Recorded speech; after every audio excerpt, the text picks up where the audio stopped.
Welcome back. This is week 2 of my Easter Joy Stitch Along. I'm Molly, if you don't know that. I'm going to guess you know that already.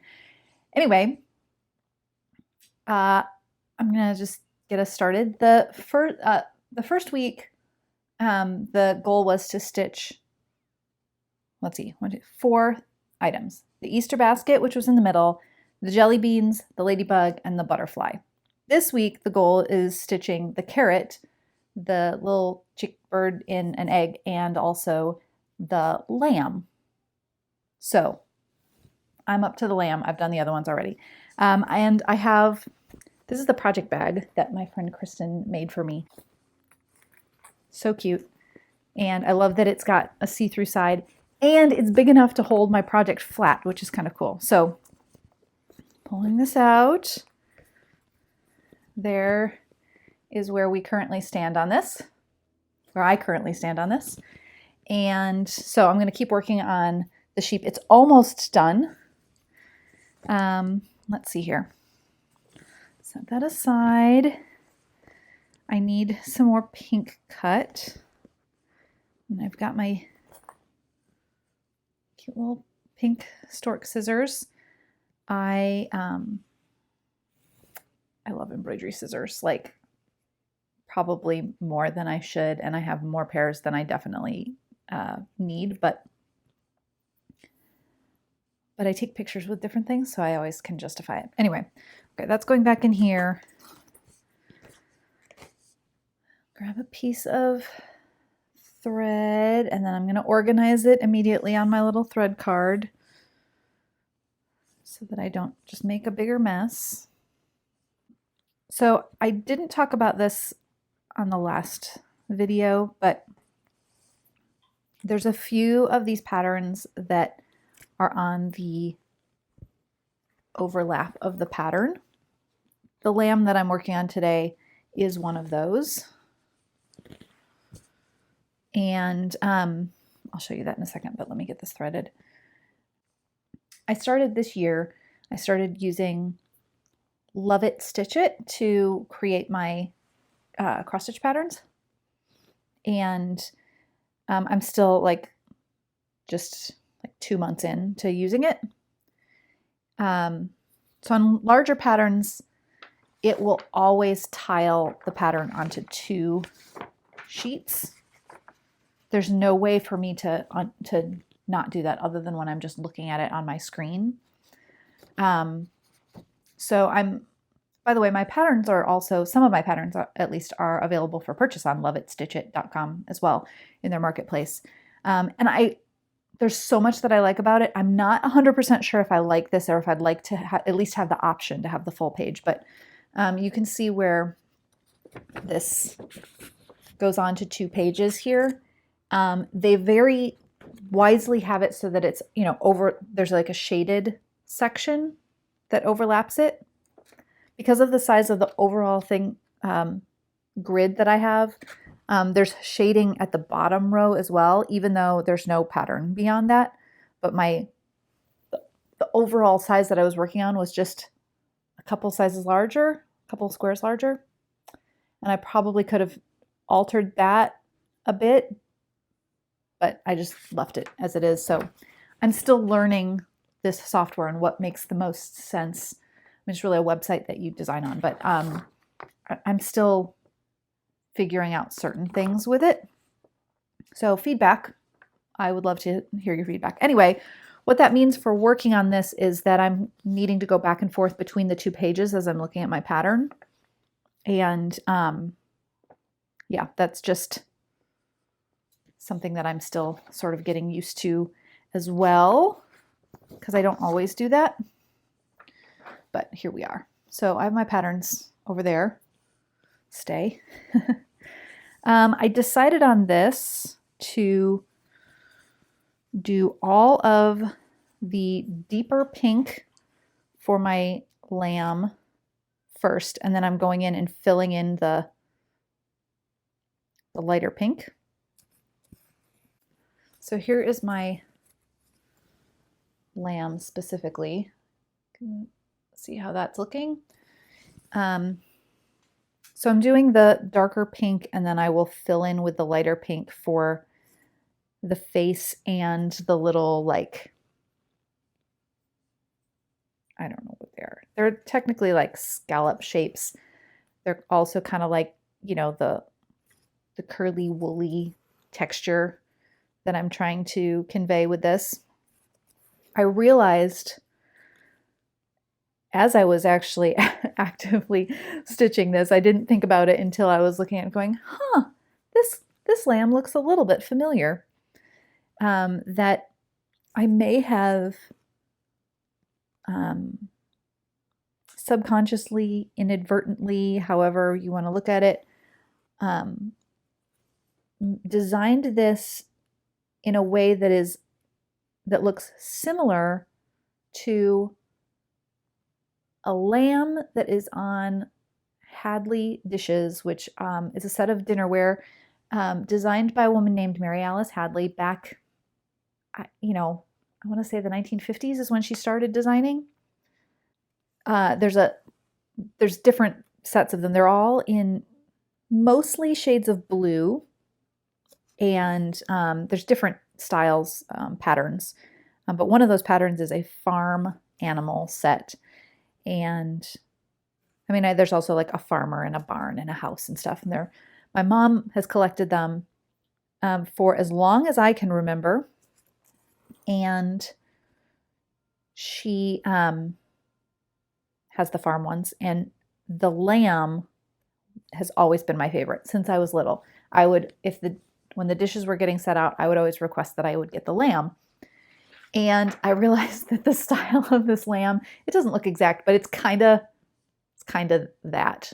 I'll have to do a little comparison to show it when this is all finished. Okay, hold on. Just got to make sure that I'm all good.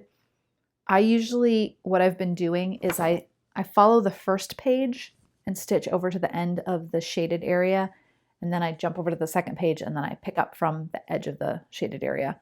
I think that's probably the smartest way for me to follow along. I would assume for you as well. So that's what I'm doing. Yeah, I didn't have like a whole lot planned to talk about this time. I'm trying to keep today's video under 15 minutes so that Instagram plays nice with me, so that it can be both on YouTube and Instagram. You can watch where you like. So I'm going to keep this somewhat brief for stitching along, but yeah, as you'll see with each of these videos, I am trying to work to the point where I'm like towards the end of the week's stitching, so that you can see more of what I have done, as opposed to starting the week's stitching.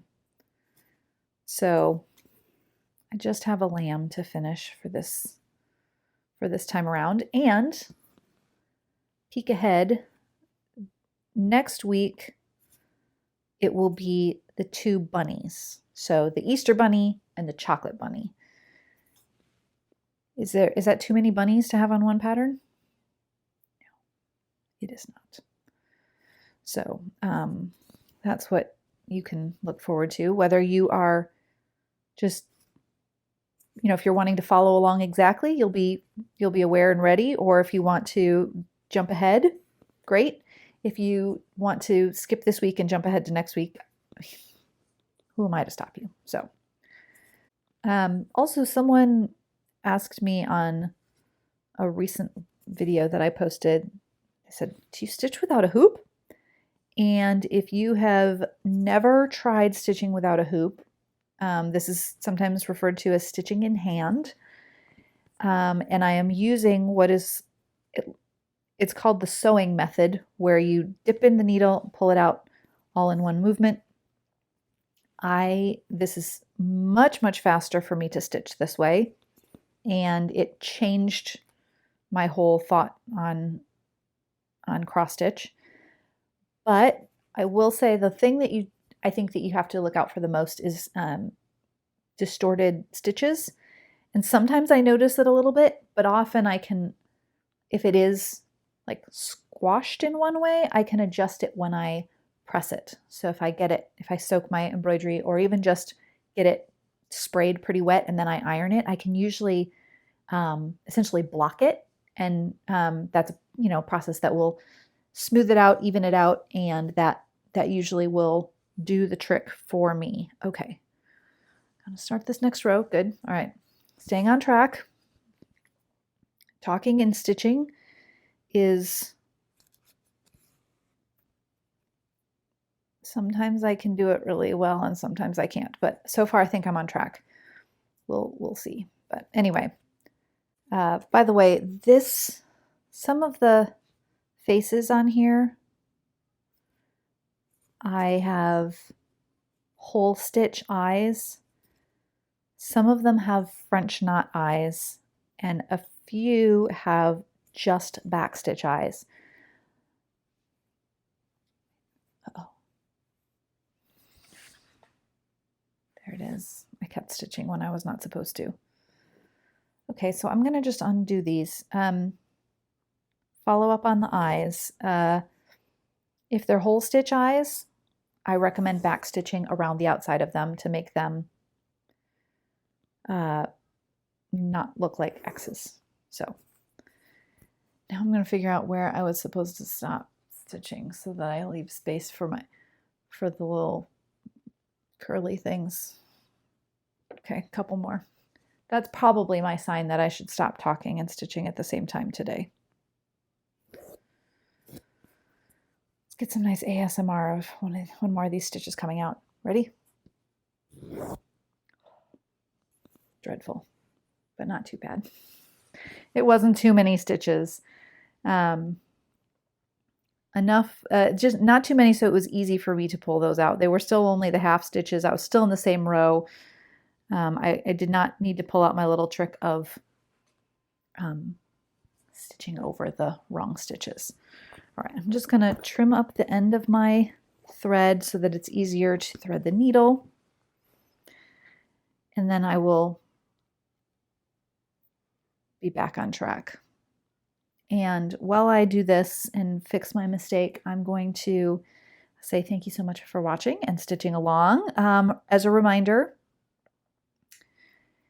tag me at Molly Johansson on Instagram if you are posting pictures of your progress. I would love to see. You can also use the hashtag WildOliveSAL, and it will show up in a pool of other stitch along photos.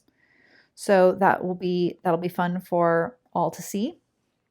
And of course, I want to share what you're working on so that everyone can take a peek and encourage each other. So that is a good way to participate along as you are stitching with me. And let's see, what else do I need to remember?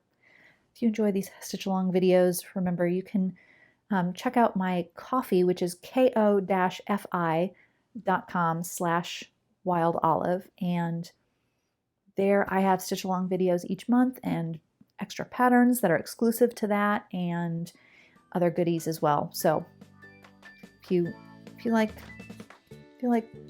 stitching along in a group, then, and free stuff, well, bonus stuff, you can support me there. So, all right, I'm going to say goodbye for now, and I'm going to fix this, and then shortly there will be bunny stitching happening. So I will see you next time for that.